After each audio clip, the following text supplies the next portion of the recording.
Welcome to Stories Junction. Let's begin today's story.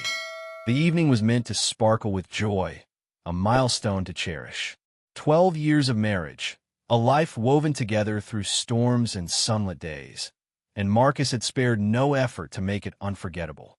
He'd booked an intimate rooftop venue overlooking the glittering skyline of Portland, adorned with lilies and soft blues, Clara's favorite hue.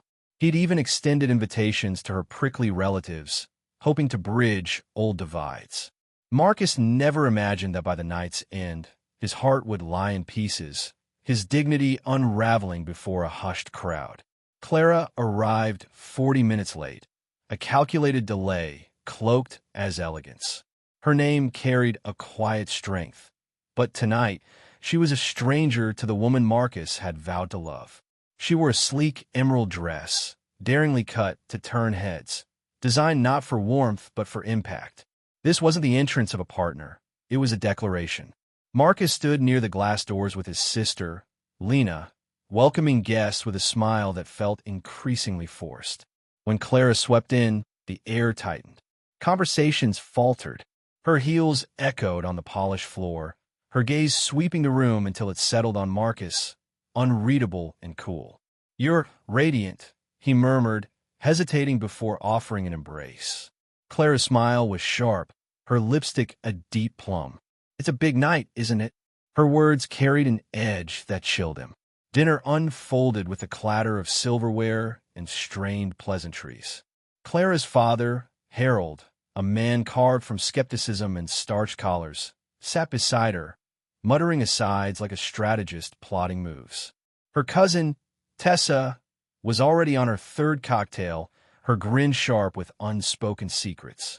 Marcus tried to steer the talk to their son, Ethan, now thriving at university in Seattle. He shared how Ethan had landed a coding internship, how he still texted them every weekend despite his packed schedule. Clara's response was curt.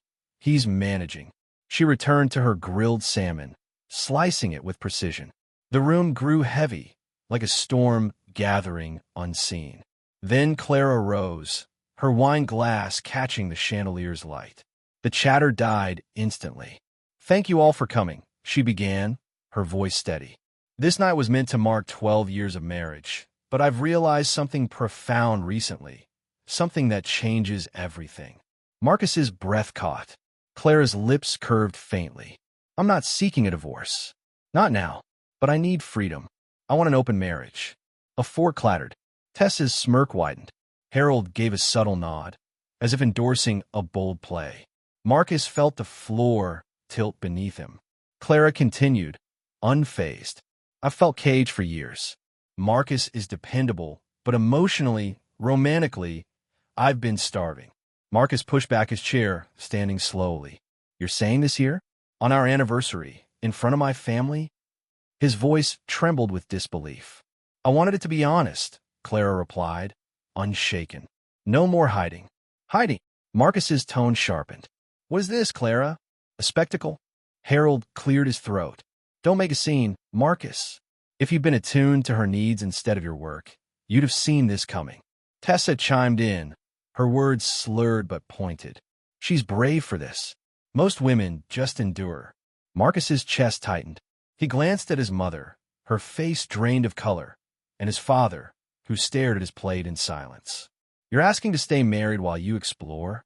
Marcus's voice broke.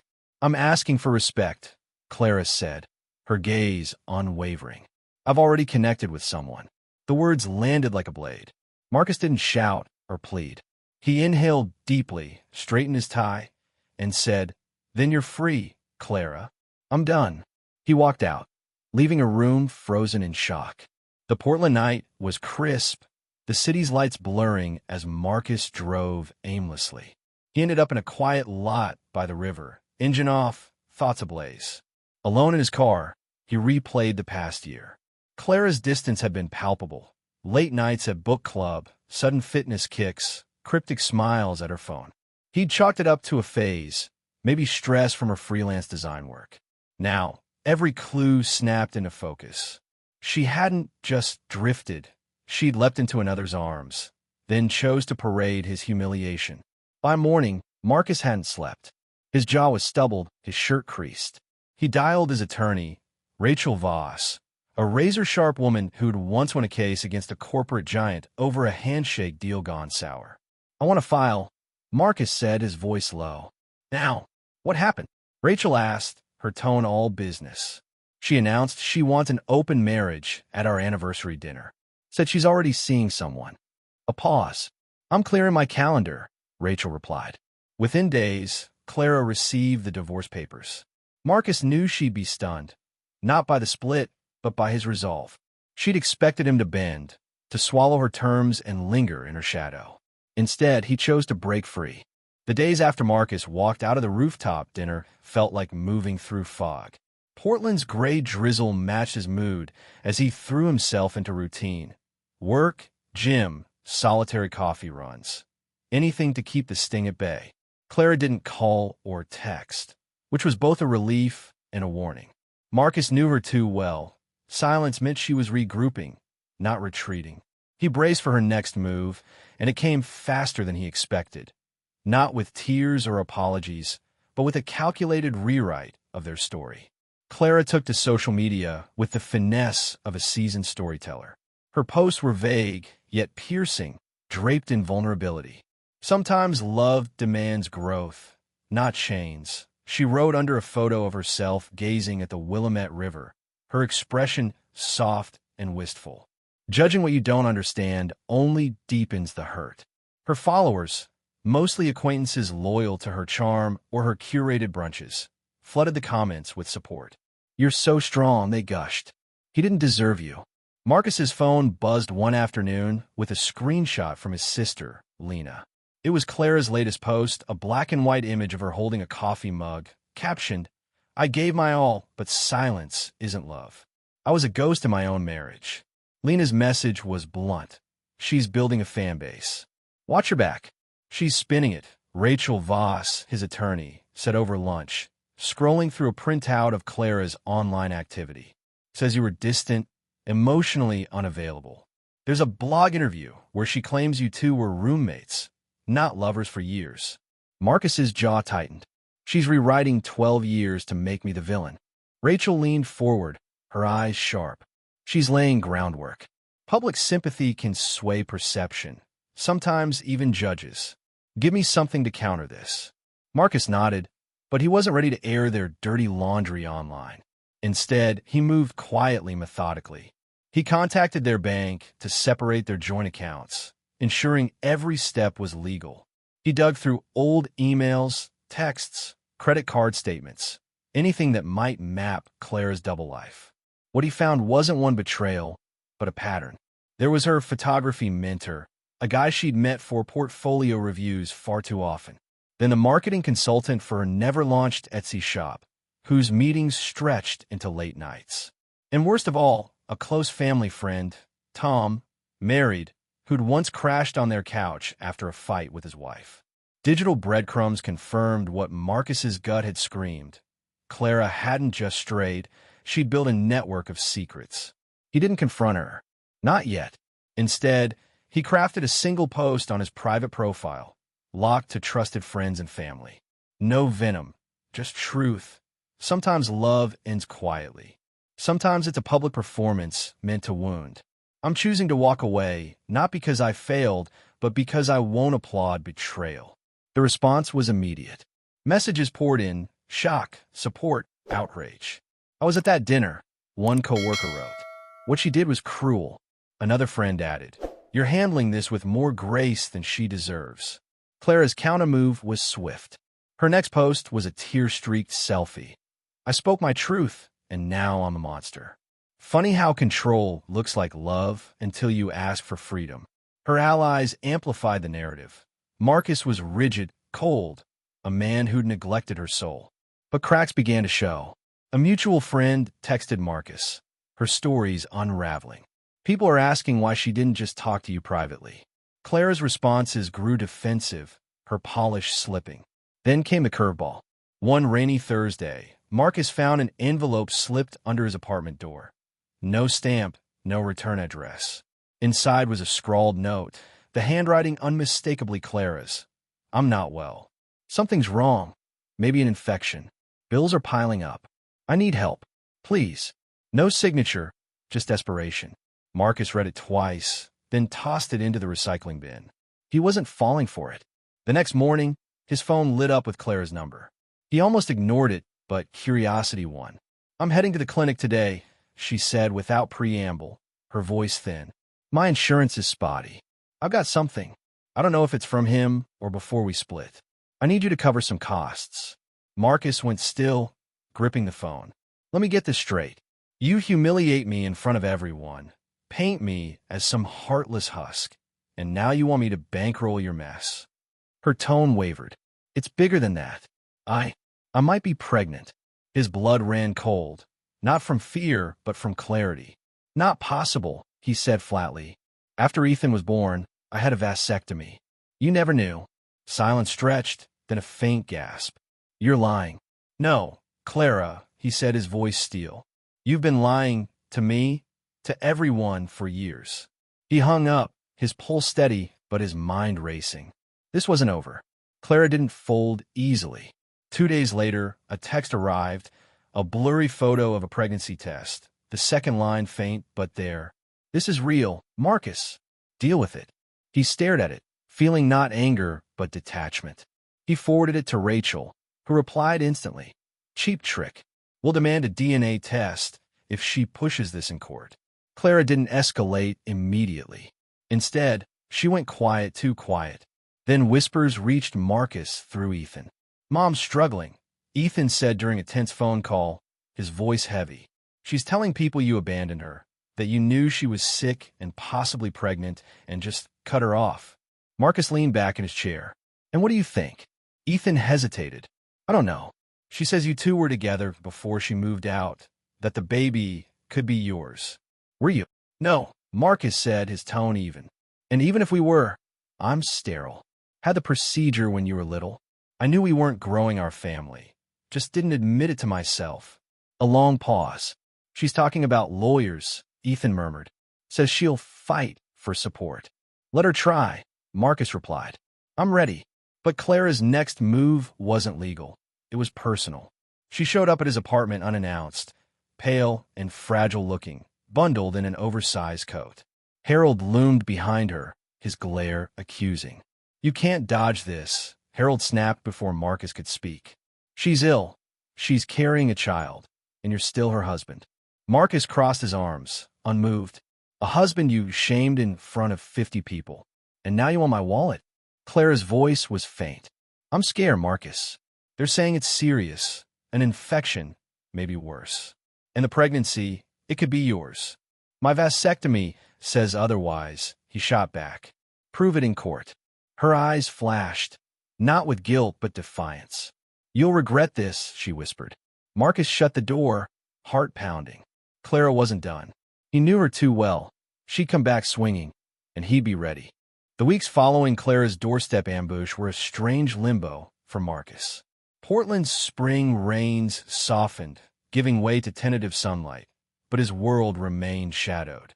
He kept his head down, work at the architecture firm, early morning runs along the river, quiet evenings with takeout and jazz. Clara's silence was deafening, a coiled snake waiting to strike. Marcus didn't trust it, and his instincts were right. When she resurfaced, it wasn't with remorse, but with a legal jab that cut deeper than he'd expected. Rachel Voss called him one Tuesday, her voice clipped. Clara's team filed a motion, paternity claim, plus emotional distress. "They're pushing hard, saying you're liable regardless of biology because you failed to support her during a medical crisis." Marcus gripped his coffee mug, staring out his apartment window at the city's haze. "She's banking on guilt. The pregnancy isn't mine. I've got the vasectomy records. Already submitted," Rachel said. "We've got a court-ordered DNA test scheduled." But she's not stopping there. Her lawyer, some slick guy named Victor Klein, specializes in sympathy cases. "They're painting you as a neglectful spouse who drove her to desperation." Marcus exhaled sharply. "She announced an open marriage at our anniversary, Rachel, in front of my parents. And we'll use that," Rachel replied. "But she's got a narrative online, sick, pregnant, abandoned. It's gaining traction. Clara's social media had become a stage for her martyrdom. Her latest post showed her in a hospital gown, eyes red-rimmed. Being alone with your pain teaches you who really cares. I thought love meant protection, but I was wrong. The comments were a chorus of emojis. Hearts, prayers, clenched fists. Some strangers even Venmo'd her for medical bills. Marcus scrolled through it all, not with anger, but with a cold clarity. She was playing a long game, and he wasn't her audience anymore. He stayed offline, refusing to bicker publicly, but he wasn't idle. Rachel advised him to gather more evidence, so he did, methodically. He pulled phone records showing Clara's late-night calls to numbers he didn't recognize. He found hotel charges on her old joint card, booked during her work trips. He even tracked down a mutual friend who'd seen Clara cozy with her photography mentor at a bar last summer. Every piece was a brick in his defense, legally airtight and quietly devastating. Clara's campaign faltered as skepticism crept in. A former coworker posted under one of her pleas, "Why go public instead of talking to him?" Seems staged. Clara's reply was sharp, "You don't know my pain," but it didn't land the same. Her followers began to waver, sensing the cracks. Then came a jolt Marcus hadn't braced for. Ethan called late one night, his voice strained. "Dad, Mom's saying weird stuff. She told me you knew about the baby and still walked away. She's not looking good. Keeps talking about being too weak to fight." Marcus sat on his couch, the TV muted. "Ethan, I had a vasectomy when you were a kid. That baby's not mine." She's spinning a story. A long pause. "She showed me a test, Dad. Positive. Said you two hooked up before she left." Marcus's stomach twisted, not from doubt, but from Clara's audacity. "We didn't. And even if we had, biology's not on her side. You know I wouldn't lie to you." Ethan's voice cracked. "She's saying she might not make it. Something about the infection getting worse. I don't know what to believe." "Believe what makes sense," Marcus said softly. "Not what pulls hardest." The call ended, but Ethan's uncertainty lingered like damp air. Marcus didn't sleep that night, haunted not by Clara's claims, but by the weight on his son. Ethan was caught in her storm, and Marcus couldn't shield him completely. Clara's next move was bolder. She sent an email. No subject, just a wall of text. "I'm in the hospital again. They're running tests. I don't know if I'll get through this. The pregnancy's high risk now, and I can't afford the care alone. You owe me, Marcus, not just for us, but for Ethan. He deserves to know you didn't abandon me." Attached was a grainy scan, an ultrasound image too vague to verify. Marcus forwarded it to Rachel without a word. Her reply was immediate. "This smells like theater. We'll verify her medical claims through discovery. Stay calm." He tried, but Clara's shadow crept closer. At work, a colleague pulled him aside. "Heard Clara's in rough shape. She's telling people you're dodging responsibility for her kid." Marcus forced a smile, said nothing, and kept moving. Gossip was her weapon, not his. The DNA test loomed, and with it a court date. Marcus felt the pressure building, not from fear of losing, but from a sheer exhaustion of dismantling Clara's lies. Then, a week before the hearing, she showed up again, this time at his office, a public stage. She looked gaunt, her coat hanging loosely, her eyes hidden behind oversized sunglasses. Harold wasn't with her, but Tessa trailed behind, filming discreetly on her phone. "Marcus," Clara said, loud enough for the lobby to hear, "I just need to talk. I'm scared. The doctors say it's bad." Heads turned. Marcus stood by the elevator, his briefcase heavy in his hand. "This isn't the place, Clara. I don't have anywhere else," she said, her voice breaking. "You're letting me fall apart." Tessa's phone glinted. Marcus stepped closer, keeping his tone low. "You want to talk? Do in court. The test will settle this."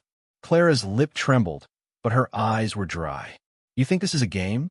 I could lose everything." "You already did," Marcus said, and walked away. That night, a clip surfaced online, edited to make Clara look frail and Marcus callous. "Husband ignores sick wife's plea," the caption read. Comments piled up, most condemning him, but a few saw through it. Why is her cousin filming like it's a reality show? The tide wasn't fully hers. Rachel called the next morning. "We got her medical records, partial but enough. No confirmed pregnancy, just a vague infection diagnosis. She's overplaying her hand. Marcus nodded, staring at the river from his balcony. How long until the test results? Couple days. Then we end this. When the call came, Rachel's voice was steady but triumphant. DNA's in. Zero match. You're not the father. Marcus exhaled, not in relief, but in confirmation. The truth was his shield, but Clara wouldn't stop. He knew her. She'd pivot, not surrender. And he was ready for whatever she threw next. The DNA test results landed like a gavel, clearing Marcus of Clara's paternity claim. But the victory felt hollow. Portland's skyline glittered outside his apartment, indifferent to the chaos Clara had spun. Marcus expected her to retreat, maybe regroup in silence. But Clara wasn't built for surrender. The courtroom loss only sharpened her edge, and what followed wasn't a legal battle, but a calculated escalation. One that tested Marcus's resolve like never before. The court hearing had been swift. Rachel Voss presented the DNA evidence with surgical precision. My client underwent a vasectomy over a decade ago. The child cannot be his. Clara's lawyer, Victor Klein, stammered through a weak argument about emotional obligations, but the judge wasn't swayed. Claim dismissed, she declared, her tone final. Clara sat rigid, her father Harold stone-faced beside her.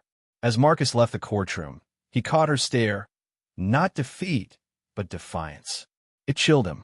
He'd hoped the ruling would quiet the storm, but Clara pivoted to a new script. Her social media, briefly dormant, roared back with cryptic posts. A photo of her clutching a tissue. Truth doesn't always win when power plays dirty. I'm still fighting, for me, for my health, for closure. Her followers rallied, oblivious to the court's verdict. You're a warrior, one wrote. Others sent PayPal donations for her recovery.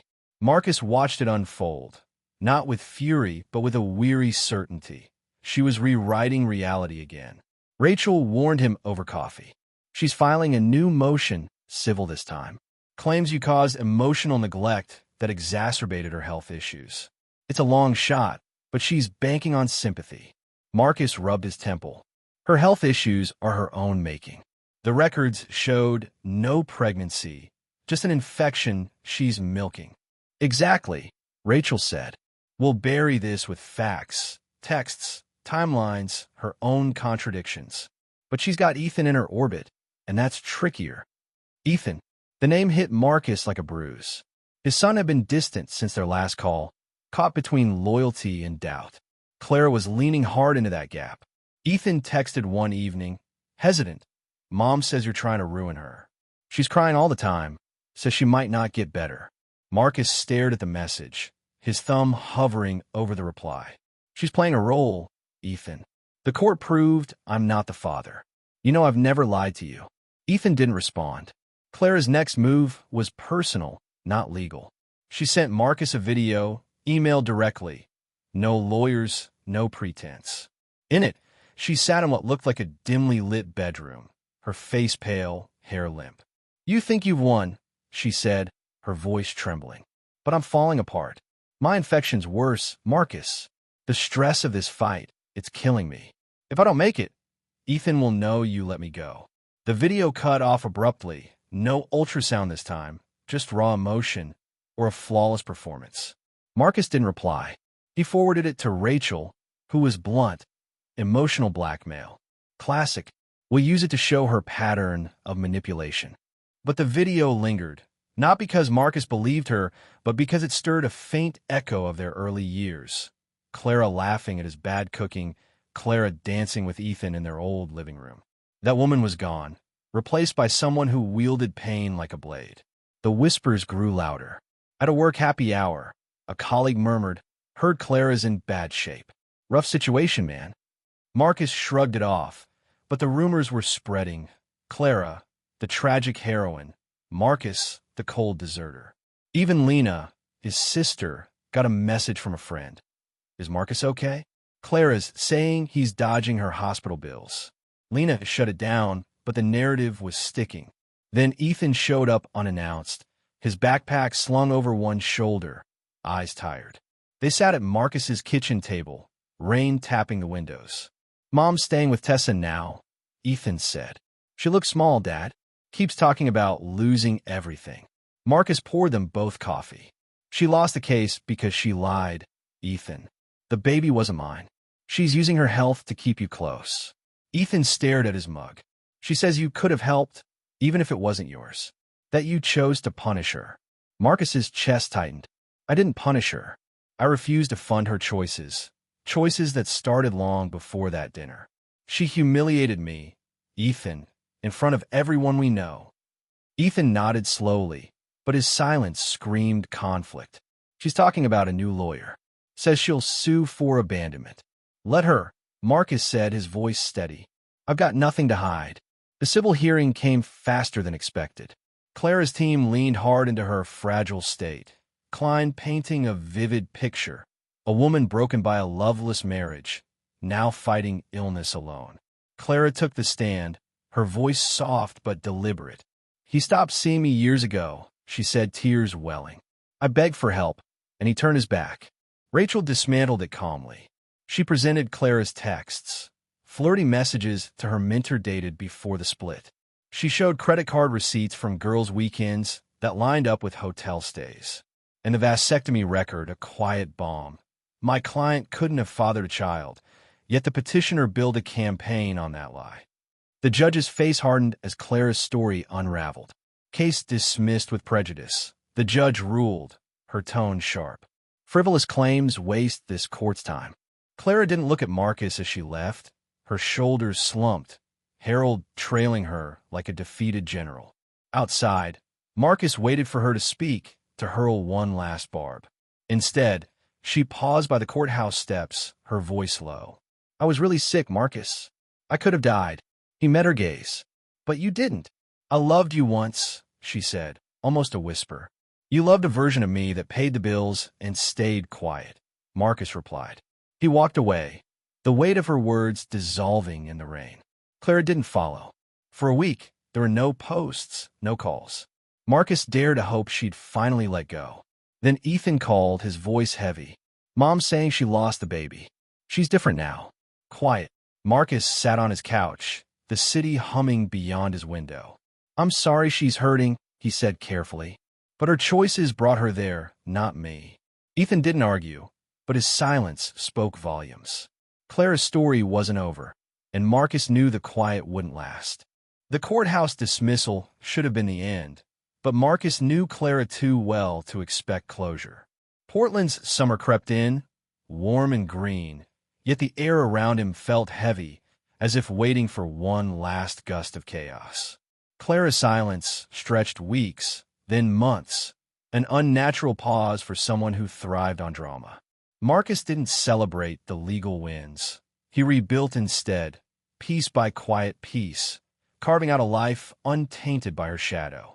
But Clara's final act was still to come, and when it arrived, it wasn't with fire but with a faint, fading ember. Marcus settled into a new routine. He moved to a modest house near Mount Tabor, its small yard framed by pines, its rooms uncluttered by memories. Work steadied him. Designing sustainable buildings gave his days purpose. He ran trails at dawn, cooked simple meals, and reconnected with old friends who'd stood by him. Lena, his sister, hosted Sunday dinners, her laughter balm. Yet Ethan remained a quiet ache, his visits rare, his words guarded. Clara's grip on him lingered, invisible but stubborn. Her online presence dwindled after the second court loss. No more tearful selfies or vague pleas. Her followers drifted, their sympathy spent. Marcus heard whispers through mutual contacts. Clara had moved in with a distant aunt in Tacoma, scraping by on freelance gigs that never materialized into more. Harold, her father, had distanced himself, embarrassed by her public unraveling. Tessa, her cousin, vanished into her own spiral, leaving Clara isolated. Marcus felt no satisfaction, only a dull recognition that her world had shrunk by her own hand. Ethan broke the silence one October evening, his voice soft over the phone. Mom's not okay, Dad. She lost the baby, miscarried a while back. She doesn't talk much now, just sits there. Says she's sorry, but it's like she doesn't know who she's apologizing to. Marcus stood in his kitchen, the scent of roasted garlic fading. "I'm sorry she's in pain," he said carefully. "But her apologies don't change what she did." Ethan hesitated. "She thinks you hate her." "I don't," Marcus replied, surprised by his own calm. "Hate takes energy. I just don't have room for her anymore." A pause, then Ethan's question, raw and unexpected. "Did you ever think about forgiving her? Like, if she'd come back different?" Marcus leaned against the counter, staring at the floor. "She didn't want forgiveness, Ethan. She wanted control. If I'd stayed, she'd have ground me down until I was nothing." Ethan didn't push. I don't know how to help her." "You can't fix her," Marcus said gently. "You can love her, but you don't owe her your peace." The call ended, and Marcus felt the weight of Ethan's struggle. Clara's shadow still touched his son, but Marcus couldn't carry that burden for him. Months later, a letter arrived. No return address, just a plain envelope. Inside was a single page, Clara's handwriting shaky. Asterisk, "I'm trying to start over. I know I broke things, us, Ethan, myself. I was wrong about so much. I don't expect you to care, but I needed to say it. Asterisk, no pleas, no accusations." Marcus read it once, then set it aside. He didn't burn it or frame it. It was just paper, not a bridge. He told Rachel over lunch. She raised an eyebrow. "Sounds like regret, but don't bet on it lasting. People like her rewrite their epiphanies when the spotlight dims." Marcus nodded. "Doesn't change anything. I'm done looking back." And he was. The house by Mount Tabor became his sanctuary. No traces of Clara's perfume or her staged fights. He hung Ethan's old drawings on the fridge, their crayon lines a reminder of what still mattered. Ethan visited more as winter settled in, his shoulders lighter, his smiles less forced. One night, over pizza, he looked at Marcus and said, "I get it now. Why you left? She's stuck, Dad. Like she can't move past her own story." Marcus met his son's eyes. "Some people build cages and call them freedom. I couldn't stay in hers." Ethan nodded, and for the first time, Marcus felt the rift between them soften. Clara didn't write again. A year later, Lena heard through a friend that she'd taken a clerical job in Olympia, living in a shared apartment. Her dreams of design fame faded. Harold hadn't spoken to her since the move. Her family's patience had worn thin. Marcus didn't ask for details. Clara's life was no longer his to track. One spring evening, Ethan came over, bringing a six-pack and a question. They sat on the porch, the city's hum distant. "Do you ever wonder what would have happened if you'd said yes that night? Let her have her open marriage." Marcus sipped his beer, watching the sky turn violet. "She'd have hollowed me out, Ethan. Not because she's evil, because she needed me to be less so she could feel more. I'd have lost myself." Ethan looked at him, older now in ways that hurt to see. "You're happier now, aren't you?" Marcus smiled faintly. "Not happy. Steady. Free." That night, after Ethan left, Marcus found an old photo in a drawer, him and Clara at a festival, early in their marriage, her grin wide, his arm around her. He studied it, not with longing but with clarity. The woman he'd loved was a moment, not a truth. He slid the photo into a box, taped it shut, and stored in the attic. Some memories didn't need fire to fade. They just needed to be left behind. The next morning, Marcus woke to birdsong and sunlight. He made coffee, stepped outside, and breathed deeply. Clara's legacy was her own, a tale of grand gestures and fragile lies, believed by fewer each day. Marcus didn't need her to fall or rise. He needed nothing from her at all. His freedom wasn't loud or vengeful. It was the quiet of a man who'd walked through betrayal and chosen himself. Not out of spite, but because he'd learned what he was worth. As the pines swayed and the city woke, Marcus stood on his porch, whole at last, with no one's story to carry but his own.